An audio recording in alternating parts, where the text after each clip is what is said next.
Hello, buddy. Welcome back to the Tin Man Score channel. I'm your host, Jeffrey Tin Man Taylor, and today I'll be reacting to my second scary storyteller channel for you all, and this one's Dark Reality, and the video that I'll be watching from his channel now is 3 Terrifying True Camping Horror Stories. So without further ado, I'm going to turn these lights off, move the camera up here for you guys, and let's get this reaction on the road and in the bag, shall we? Okay, here we go.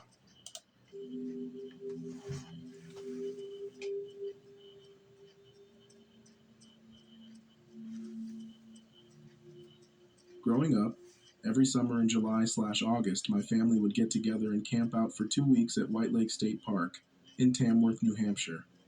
Some of my best childhood memories were made there. Rollerblading, Nerf gun wars, flashlight tag, and water balloon fights with my cousins and neighboring kids in the campground. That does sound like a fun time. If I went to a lake area and some of the boys are playing with Nerf guns, I'd be like, hey, can I join in? Because I always love playing with Nerf guns or water guns. But anyway, let's continue. When I was around my late teen years, my family stopped gathering together to camp out after my grandmother passed away. One of the last years I was there, this one particular memory has stuck with me. A little over 10 years ago, I was 16 years old. It was around 10 p.m. at night when I noticed I had a missed call on my cheapy little track phone. My family was sitting around the campfire cooking s'mores and sharing some laughs, so I decided to go off for some privacy to return the call. I took a long, narrow trail that winds in between other campsites that at the end leads up to the bathroom. I wasn't going up to the bathroom. I just wanted to find an empty campsite and sit at a picnic table to make my call. I mean, I would do it too, but don't go too far to where your family don't know where you're at, basically. I don't know what's about to happen here, so let's just continue on. There were plenty of those since this whole side of the campground where I was heading was vacant. For sure. There were no other campers nearby in that area. It was quiet and dark, so I chose a campsite. I sat down at the table. The lights from the distant bathroom from up on top of the hill behind me were illuminating my surroundings just a little bit. I called my friend and was carrying on a conversation for around 20 minutes. As I'm sitting there, staring straight ahead, I see a silhouette coming down the road in front of me. The figure is coming towards my direction, where all these empty campsites are. I could see it was a person. It's not that unusual to see people strolling through the campground for a night walk. The people I see usually have flashlights, though. This person did not. I wasn't creeped out at this point. No reason to be. I was just watching curiously. As the person got closer, I could see a better outline and that it was a man I was looking at. I also noticed his pace slowed down. I kept my eyes fixated on him as I continued conversing on my cell phone. A minute or two passes, and now he stopped moving. He's just standing there in the road looking straight into the campsite where I am at. I don't know if he knew I could see him. He was staring at me, and I was staring right back at him. He was a little heavy-set and tall. I could also make out that he was wearing a light jacket. I couldn't see much for facial features, but I would guess I was staring at a man in his 30s or 40s. Alarm bells were going off in my head now. My mind had turned to mush at this point. Oh, believe me, mine would too. Seeing somebody like that staring back at you for no reason at all. If you see somebody walking down the trail and before they even turn their head towards you, I would have been ducking underneath the picnic table and make sure he don't notice me. And then once he's out of sight, run back to your family and tell them what's going on. Because if that guy starts speed walking towards them, that'd be a good time to run. I'm frozen. I was no longer listening to what my friend was saying on the phone. I was in a stare-off with this guy. Then he started to move again. He was tiptoeing towards me, very carefully, like he didn't want to make noise. He put one foot in front of the other, leaned forward in a slight hunch form. It looked like he was about to charge towards me. In that moment, I snapped out of that mind-mushy frozen state and leaped off the picnic table and started running through the campsite back towards the trail. I could hear him trampling behind me.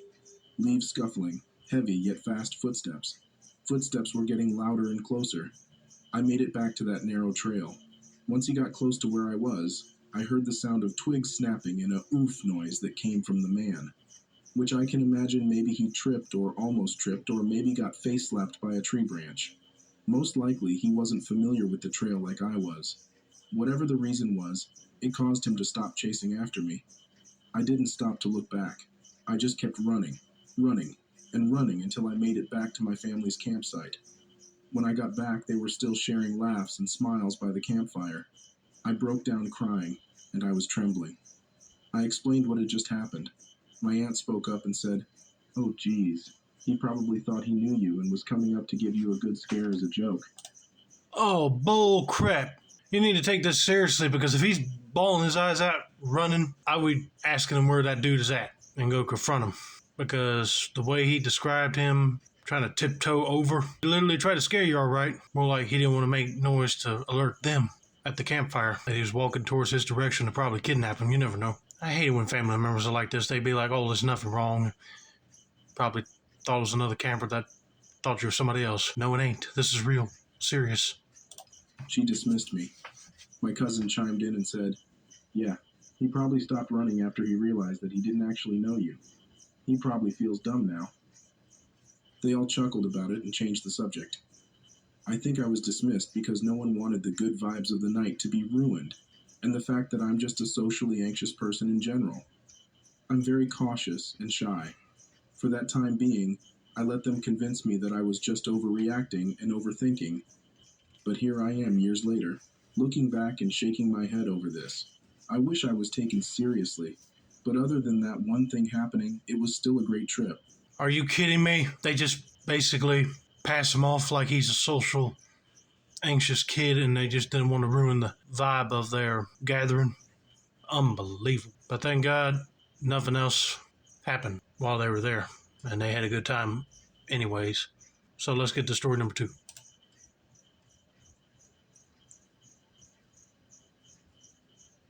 So I am a 26-year-old male, and I had been planning a camping trip with my wife and dad for a whole year. I wanted everything to be perfect, as we don't get away from town and dive deep into the woods as much as I'd like. This takes place in the very tree-dense Davy Crockett National Forest in East Texas. Earlier that day, my dad decided to go a little early and pick out a good spot for us to camp.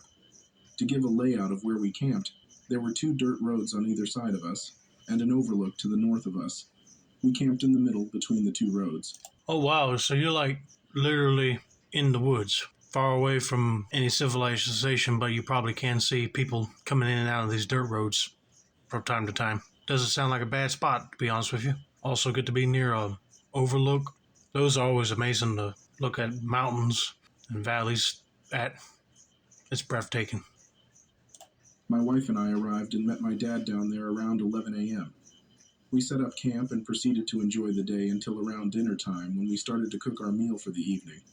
Right as we got done with dinner, we saw this truck circling around our campsite. He went around us several times and finally pulled right up into our camp and got out of his truck. He then proceeded to tell us that this was his family's campsite and how the firewood that was lying around was his. Now, in this particular forest, campsites are first come, first serve, and my dad had been there since 9 a.m. He then asked if he could camp next to us, and of course, being friendly, we said yes. We didn't know that when he said next to us, he meant directly on top of us. He backed his camper in so close to our tents and vehicles that he blocked my truck in. We weren't sure why he was doing this, being that there were so many other campsites available, but we just shrugged it off and tried to have a good time anyway.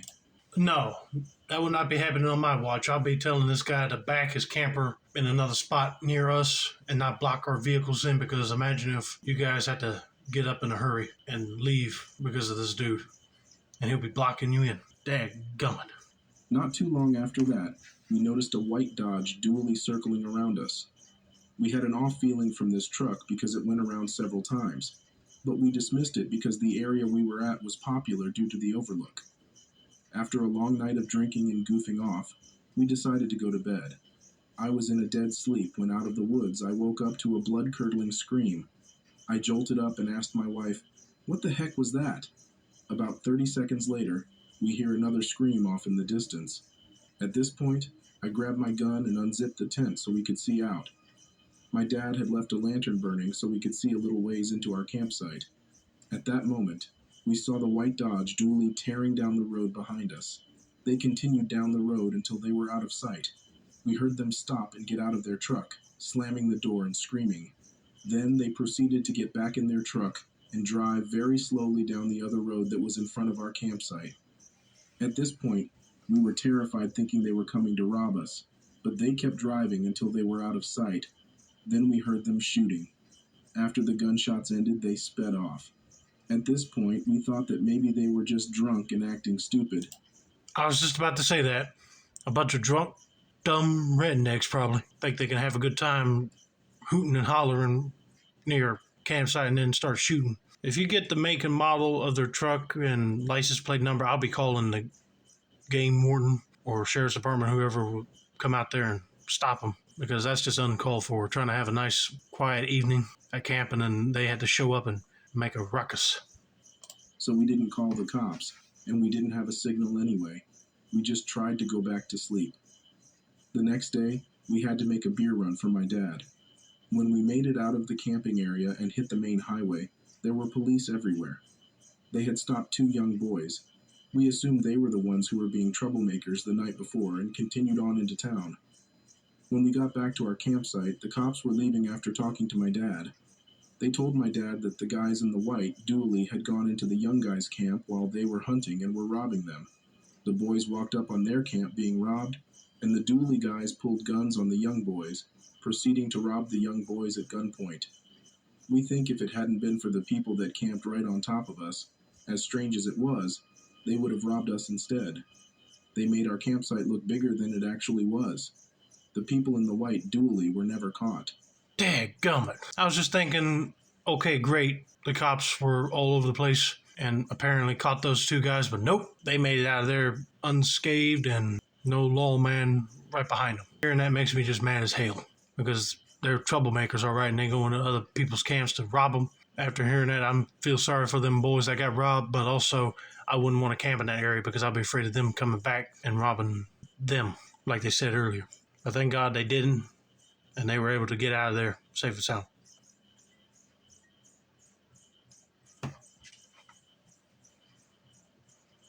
I have been a scout since I was 8 years old, and last year I was the leader of my team, so I had to do all the paperwork and make calls to find places to camp. It was mid-November, and I had to find a place to camp. But since I was lazy, I decided to wait a week before the actual weekend. Wow, that must be a stressful job indeed. But I wouldn't act lazy, because your superiors would be mad if you don't find something quick, or they'll fire you and get somebody else to find a spot. A week before the weekend, I decided to call some owners so I could secure a place to sleep. As I called many numbers, all of the owners were unavailable or simply not there. But then I noticed a number I had never called before, since it was at the end of the list. I called, and an old lady picked up the phone. I did the basic introductions and all. She agreed to let me and my team stay at her property, and we made agreements. In the afternoon, I went to her property to check everything, such as potable water, the tent location, and the campfire area. The place is somewhat dark, but nice. The week passed, and Saturday arrived. The Saturday ended well. We played great games, ate a lot, and enjoyed a good night show. As my team went to sleep in the tent, I stayed awake to finish paperwork for the next day. It was now midnight, and I decided to go to sleep because we had to wake up early for church.